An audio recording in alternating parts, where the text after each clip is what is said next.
Hello everyone, I'm Brian. Welcome back. Let's go ahead and get started.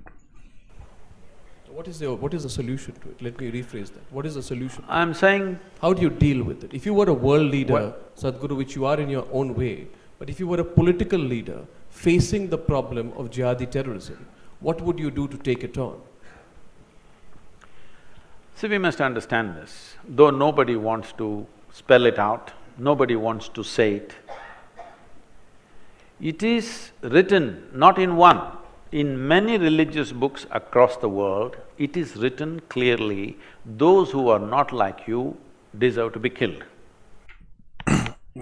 Pausing already.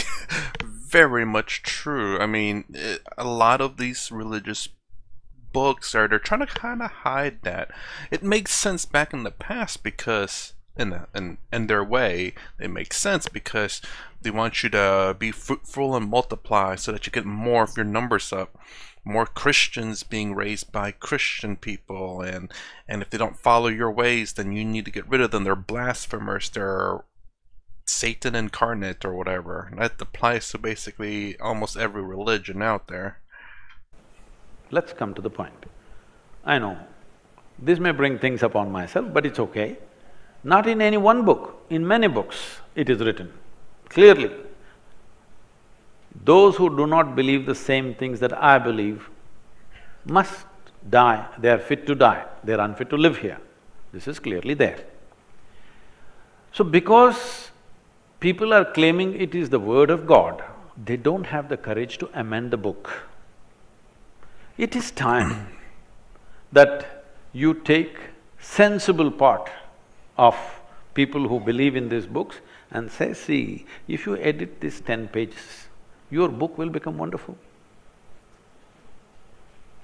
And I was going to say that, and again, that's the reason why a lot of the books now, they kind of take away the bad and keep the books. Like, oh no, those are the… And there are some that say, oh, that's the old style, this is the new one.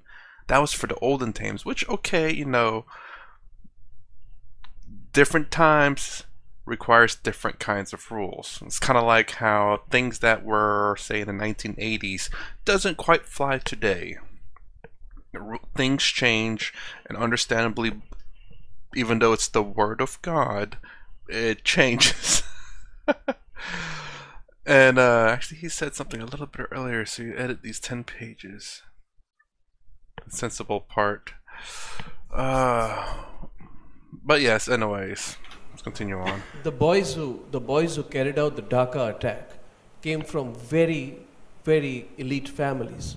Some of them spoke accented English.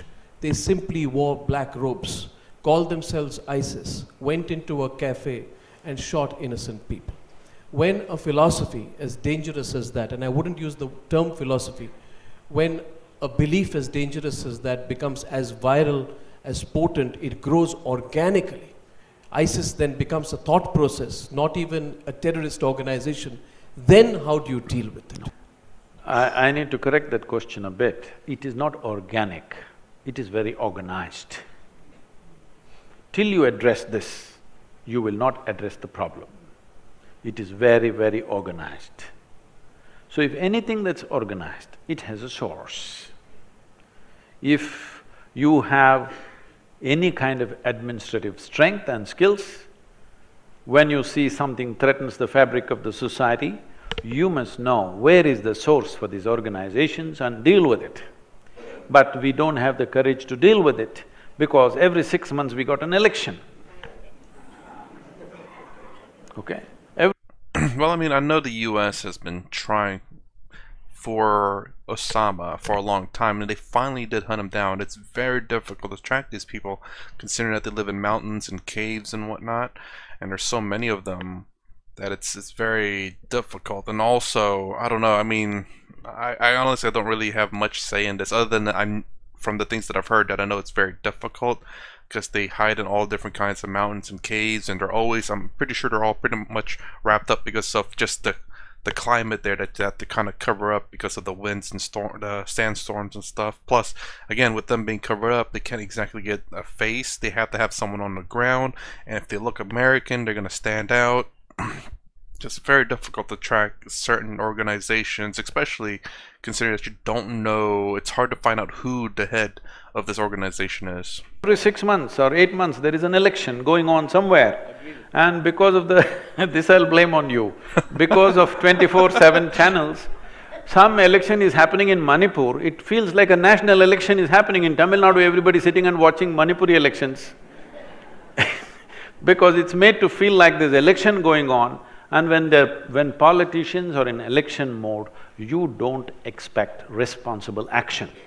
It is expected because this is the nature of democracy. That is the time of hyperbole, but that should be only once in 5 years. I think we are working towards that. That's a good thing, that elections will be only once in 5 years, and that's how it should be, because it is not that they're all bad, but these are the compulsions of a democracy. When you go into an election campaign, you cannot say, I'm taking this economic step, this economic step, this economic step, because the crowd there doesn't understand any of these things. You have to rev up their passion about something. So in that mode, you can't fix a nation. So this is not organic, let's be very clear about this. This is super organized. It has grown everywhere in the world with a tremendous sense of organization. Where there is an organization, there is always a head, and if you know how to administer a nation, you must know how to handle this. One observation, Sadhguru, which is and a comment. Probably you haven't seen Oh My God. You need to have a look at that. Because to get all the spiritual gurus in India under one platform never happens. It only happens when you scare, and since you're using the word screwed up, I'll use the word when you scare the shit out of them. But coming to the serious part of it, I consider you, and I want to give a disclaimer. I really don't. I have a spiritual sense within me, but I don't really follow any spiritual guru. And therefore, when I actually went through internet and heard a few of your interviews in conversation, I found in you a very logical person, a person who is practical, a person who is scientific in his answers, and therefore, there was a connect. But there were two things which actually broke that connect, and there's a disconnect, and I hope you can mend that today. Which is, when you talked about, and maybe I got it wrong, so therefore, if you could just kindly explain what you meant by that. That certain women don't need to enter certain temples. Or maybe women in certain temples need to need to stay out. So that's one. And the other is the recent one, where in Jallikattu, you talked about fundamental rights of animals and birds and everything. But in Jallikattu, you supported the other side of it. So why was this? And since it was kept political by Arnab, most part of it, and I think many of us out here were wanting to hear the spiritual side of you, so I'm following it up with a political question. That is a tough one. I mean, he did answer that in that last long reaction video about, like, again, this is my point of view as well. It's kind of the point of view that I have. Let me go ahead and put a basis out there. So in America, there's been a few things, and the way my way of life I follow is the fact that if you say any specific race or sex cannot go into this establishment as a business, then I guess I identify as that, just for the sake of argument. So basically, if you say white people can't go there, or black people can't go there, or Asian people can't go there, or males or females can't go in there, then that's going to be me. Choose any one of them, that's me. Just because I don't want to support a business that restricts people. But that's business, though. But in terms of religion, I don't support any religion, so it's irrelevant. While I support businesses to choose how they want to run it, so they can put all the restrictions they want, and I fully support them with that, but I'm not going to shop there. So I'm not contradicting what I'm saying by saying I support them doing it, but I hope they go bankrupt. It seems a bit rude, not rude, but mean. But I mean, if you're going to be racist, sexist, or whatever, then yeah, I have no business going there, regardless, even if you support my race or whatever. I don't know if there's anything you can say logically to change my mind on that. Religious things, that's a different story in my opinion. Again, same thing with religion. I support any religion to do whatever they want so long as they're not harming anyone. But again, I don't ascribe to any religion, so I don't care what they do. They can be successful or not so long as they're not harming anyone else. You know, it's each to each individual whether they want to follow it or not.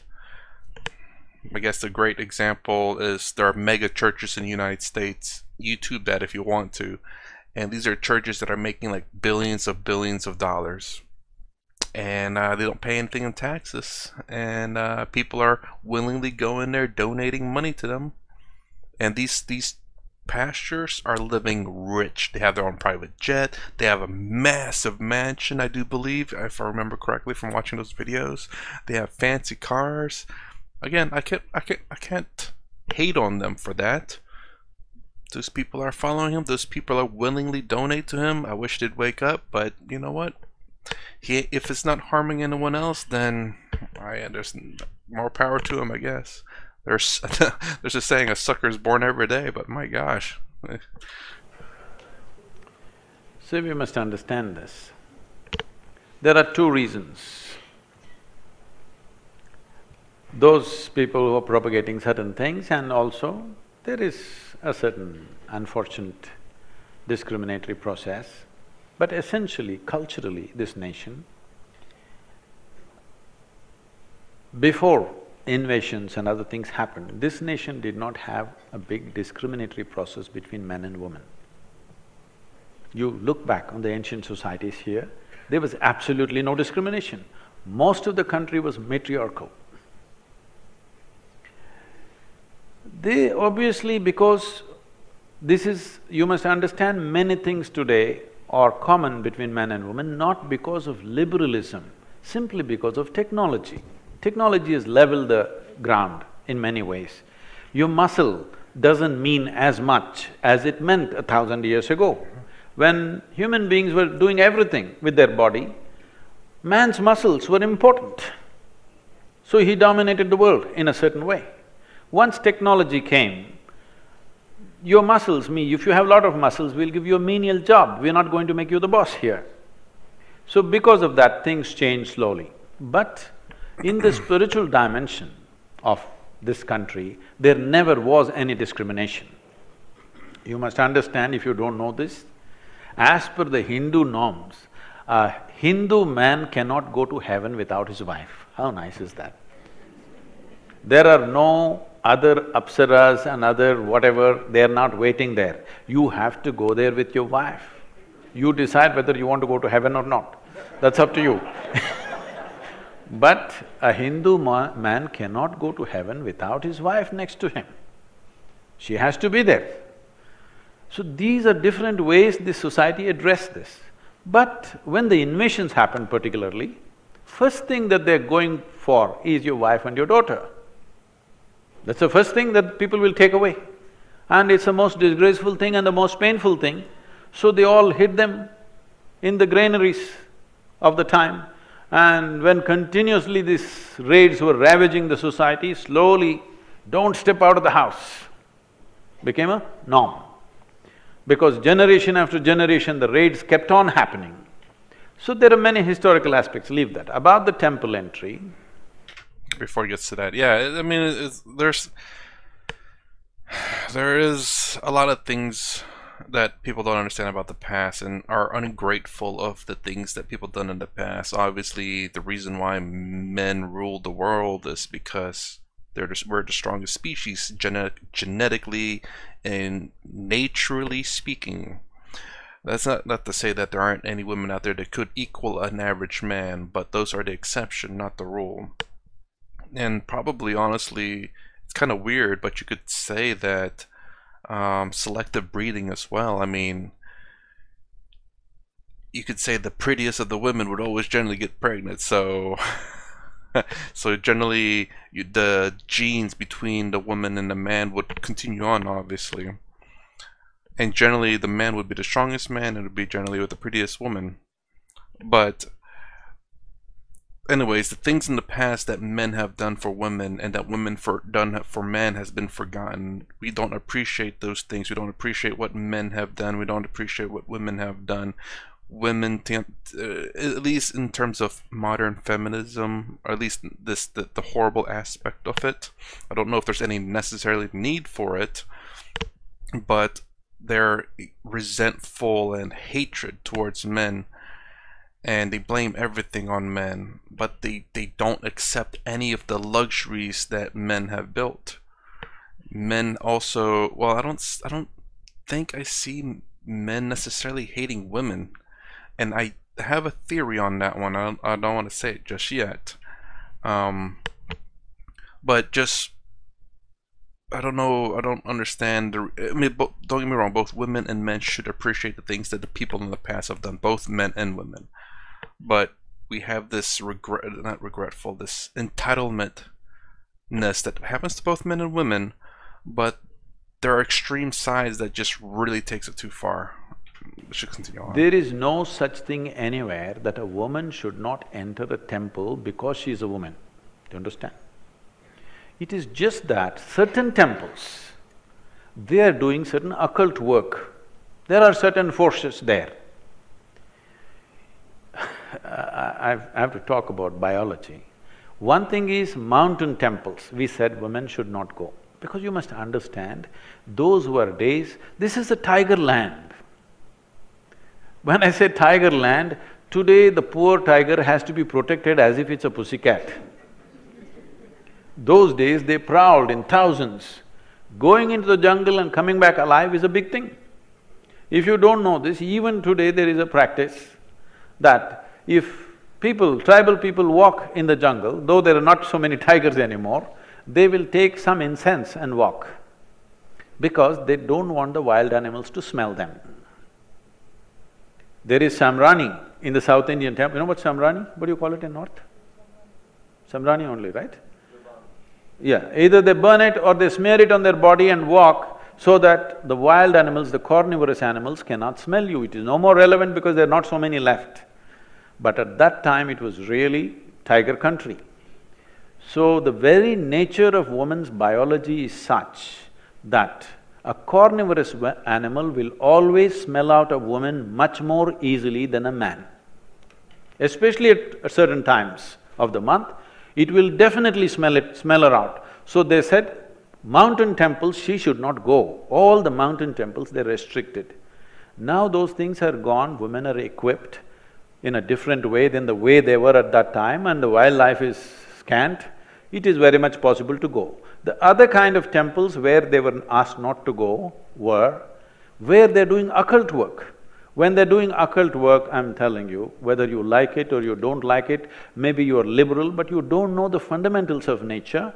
The nature is such that when you do certain occult work, a woman is more susceptible to damage herself in such situation than a man. Even for a man, if there is any injury in the body, they won't let him into that place where they're doing occult because it will affect him. So, this was done with a certain care and concern, not as a discrimination. Today you're taking it up as a political activism and thinking everybody should go to everywhere, it's fine. Then the thing is, you should not do that kind of work because it'll be harmful. Even today in this country, if a woman is in early stage of pregnancy, we won't allow her to come to the funerals. Do you know this? It is a very sensible thing to do. It is not discrimination, it is protection, not just for the woman, but for the child that she carries. It's very, very important. If you do not look at life the way it is, how the life forces function, how it is best for us to be, and if you just talk about social equality, then you will do silly things which will only, in the end, make the woman suffer. But now it's become political activism, probably those temples are not doing any occult of any great strength, so maybe it doesn't matter, that's a different matter. But if you're talking politics, if you're talking about equality, there are only two places where you should be even concerned whether somebody is a man or a woman. What is in somebody's pants is not your business. Only in bedrooms and bathrooms you must be concerned about these things. Sadhguru, if I may, completely, totally 1000% disagree with you. So I kind of do again slightly disagree with them, but at the same time, again, I don't care. Like if again any private business or religion aspect, you make all the restrictions you want. A business itself, I will choose not to go there. Religion or cult stuff, I don't go to anyone anyway, so it doesn't matter. We do the one thing that he does make sense on is the fact that we have to understand that men and women are different and that we have our strengths and weaknesses each. If we start putting, say, what's a sex is weak at into something to do something that they're weak at, we're not going to get good results. So basically say something that requires a lot of strength, you don't put a woman there, especially if you have another person that's stronger. And that seems sexist, but it's just genetically true. You're going to deny science to think that the average man is weaker or has equal strength to an average woman. It's not. You can have an above average woman equal in strength to about an average man, maybe even higher, depending on how strong. But generally speaking, the women and men who are body lifters and all that aren't going to be working these kind of jobs, like construction and stuff. They have, other things to do. But you don't want to put a woman to hold something heavy and the man to go down there with a flashlight just to hold it. No, you'd have that reverse. You generally would have the guy, generally he's going to be generally stronger, and then a woman will be holding the flashlight for whatever reason. Whatever that work is. I'm just saying an example. So we have to understand our strengths and weaknesses. We can't put someone who is weak at this activity to do that activity. That's wrong. That's kind of like putting a someone who didn't study surgery into a surgeon job. He's not going to be very strong at that as opposed to a surgeon who's done that.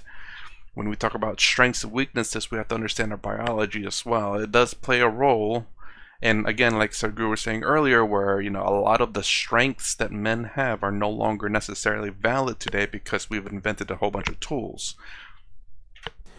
I have, in this country, the problem has been that a lot of people take upon themselves the responsibility of protecting women. Let me give you my perspective, Sadhguru. You see, in this country of ours, at one point of time, it was also told that sati is tradition. So we must. Oh, let me go back. You went by real quick.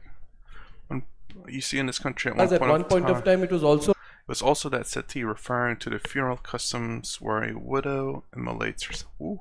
Told that sati is tradition. On her husband's pyre or commits suicide in the fashion shortly after her husband's death. Okay. And so we must shall I clear that? Now you raise something. Shall I clear that? Let me complete the one. The second point is, there are no tigers who are going to eat women when they go to Shani Shignapur or Sabrimala. By your own argument, there was a rationale, you say, for not letting women, a logical rationale for not letting women into temples earlier. That rationale doesn't exist today. It doesn't. That's what I'm saying. So then change the rules, which have been created. I'm saying just that, where it comes from, and where when situations change, we have to change the norms accordingly. That's what I'm saying. Sadhguru, and anyway… No, Sadhguru, see, look at how unfair this is. In this country, there are women who can be divorced on WhatsApp, on triple talaq, on WhatsApp. That's another matter. No, it's the same matter. In this country, you must understand the sensibilities of people today. They are going to question what is injustice. Definitely. A woman is being kept out of a temple because she is told that she is impure. By the definition of what is pure and impure, if it doesn't apply in today's context, then we need to give voice to that. All I'm saying to you, Sadhguru, is another point of polite disagreement with you, and we will never agree on this point. We'll come to the agreement, disagreement. Is that things have changed? I know this personally, Sadhguru. I have some understanding of the pulse of this country. We did a campaign called the Right to Pray. I wish, Sadhguru, you were there with me when phone lines were opened, when people, men, women, children from all over the country called up and said, what happens in Shani Shignapur, Haji Ali or Sabrimala is unfair. That is a perspective which must be understood. That's all I'd say. I don't know this situation that's happening there. Right to prayer, you don't need a church to pray. Again, this is coming from my personal perspective. This is how it would be. If I was a religious person, you don't need some sacred symbol or church to go pray. You just do it, assuming that your belief is that you have a direct connection to the divine. I mean, why wouldn't you? If the divine is everywhere, able to listen, see, and do everything, then you don't need a church to talk to the divine. You don't need a priest to talk to God or whoever. I mean, but again, that's my thinking, though. I'm a bit different in terms of how I think about that. I understand, again, it's all symbolism. It really is. And people believe heavily in symbolism. And I think that's kind of the reason why. I mean, otherwise, churches exist today, obviously, and there's more to it than that. It's the communal aspect of it, where people get together, talk, have night ships, and get to know their pastors, and the pastors become part of the family, which is honestly a good thing. That's a good benefit to a church, from a church. People are able to open up and talk to their pastors about, I hope I'm saying that word right, about issues in their life and get guidance to a degree. Please, if you. But the thing is, I know I know you are in a certain profession where you only ask questions, but you must listen to what I'm saying. No, Sadhguru, let me tell you one thing. Let me finish this. Let me finish. You asked a question, right? No, Sadhguru, let me tell you one thing. Please understand that the logic is also understood by people, and the right to question what is wrong is essential to my profession. Yes. The day I stop questioning what is I'm wrong, not questioning that. then I will not be true to my I'm profession. not questioning that. But I'm telling you, please, because what is simple, basic logic and in how many ways life happens are two different things. Whatever we did to protect from wildlife and stuff is not relevant anymore because women are not in the same condition, they're equipped in many different ways. Going up to hill temples would be very much possible, that's not an issue at all. But where there is genuine occult, I would still not send my daughter there or anybody that I know, because this, even for a man, if he's in a certain condition, it'll affect him if he's not of a certain nature. But woman is much more susceptible to this. Is such a thing happening in a temple or not is a questionable thing. But this is not about protecting a woman from somebody, because this is the nature of our biology, we cannot ignore it, all right? Now, talking about sati, nobody can endorse such a thing. Talking about 3 words will dismantle your marriage, because 3 words may happen in moments of anger and disagreement and something, and it's over. This is another thing altogether. Sati as a thing came up again only when men were killed in battle. When men were killed in battle, when other people entered the towns, what happened to the women was worse than death. Because of that, they got into this mode, when my husband who is a soldier dies, I kill myself, because what happens after that is worse than death. So that came from that, and somebody exploited and stretched it. Well, we stopped that reasonably, I think almost totally stopped that. That's a different thing. If you think I'm speaking for not equality of women, I don't want to say anything, I don't want to defend that, because my life is not about looking at someone as man and woman. As I said, only in a certain context of our life, we have to recognize the gender of a person. The rest of the time, why should we even recognize the gender of a person? A human being is a human being. Only in certain aspects of our life, somebody is a man, somebody is a woman. All the time thinking, I am a man, you are a woman drives to madness. I'll make this pass, but I'll just make one observation. If you say… I like how he doesn't like to be interrupted, yet he interrupts Sadhguru. I mean, he does answer some tough questions, and I do agree with some of his points, but, you know, let Sadhguru make an argument as well. You have to enter heaven with your wife. You can enter heaven with your wife, but you aren't enter a particular temple with your wife. I don't think that's fair.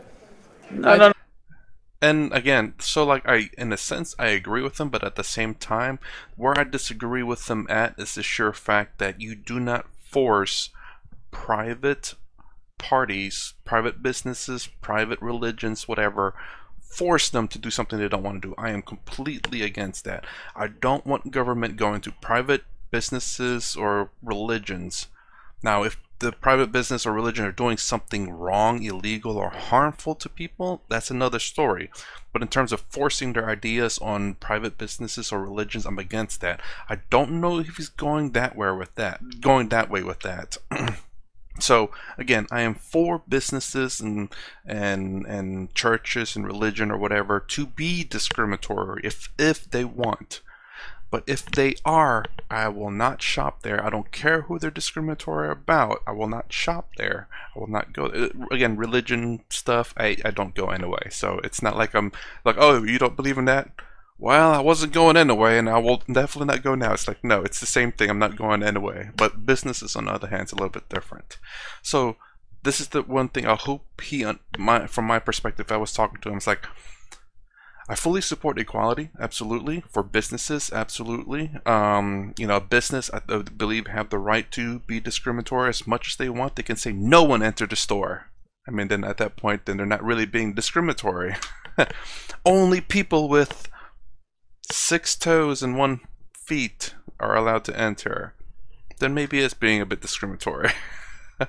don't know how many people have 6 toes and 1 feet, but maybe I'm sure it's out there actually.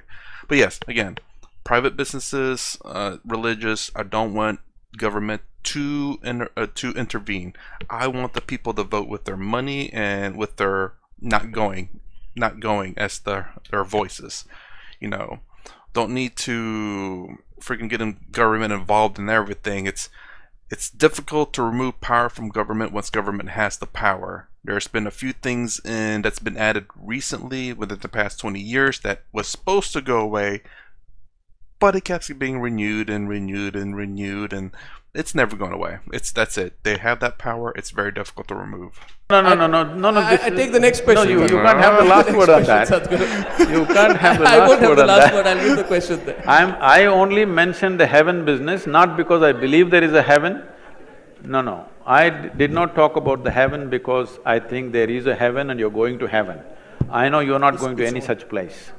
But I am saying the society and the culture try to control the natural urge for a man to dominate the woman with these kind of things. That's all I said. Sadhguru. Okay, I'm gonna end there because there's only about 30 minutes left, and I think I'm gonna definitely go over. So for the next time, will be the last of this. Alright, anyways, that was hopefully quite productive. I don't think I talked too much. So that's the end of this Arnab Goswami with Sadhguru, at least part 3 it is. Part 4 being the last one. If you like my content, please consider subscribing. Thumbs up, thumbs down below. Thanks for watching. I'll see you in the next vid.